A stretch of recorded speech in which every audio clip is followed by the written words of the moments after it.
So they said, since the election is over, they do not want to get any more messages.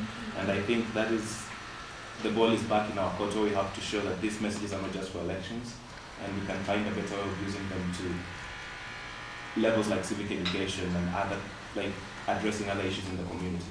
I think it's our job to do that to the community. So some people still haven't understood that you could actually use it beyond the election, and that's why they're saying we don't want any more messages. The election is done.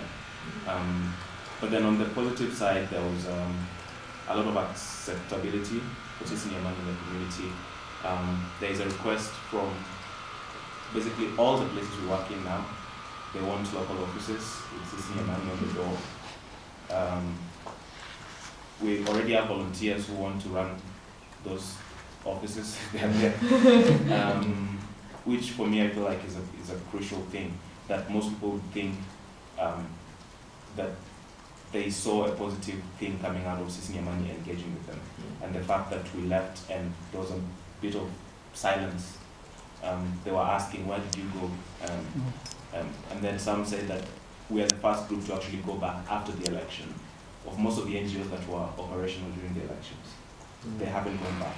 And Sisi Amani was back there asking, so what did we do right, what did we do wrong? So that was, the level of acceptability has risen, and I think also on the same note, the fact that people were now getting free rides in some of the cities because of working for Sisi Amani is part of that show that people accept what we do. And one thing tied into what Caleb has said is that even though it's a responsibility, people consider Sisi Amani as a crucial information source. Because in some places we sent messages, they did not have TVs or radio, or if they had them, they did not have information. So the fact that Sisi Amani would say, the election has been announced and there's a petition in court, so let's be patient as we wait, that was something that they expected the government to do or the media houses to do, but they didn't do, or they didn't do them on time.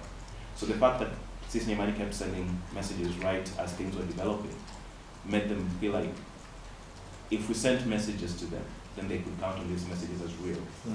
And they were showing what was actually happening on the ground. So the political affiliation was not in the messages we sent.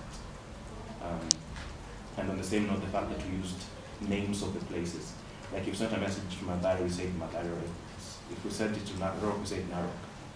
These kind of things, I mean, they made people feel more secure with the information they were getting. I think for me, those are the three things that I could point out.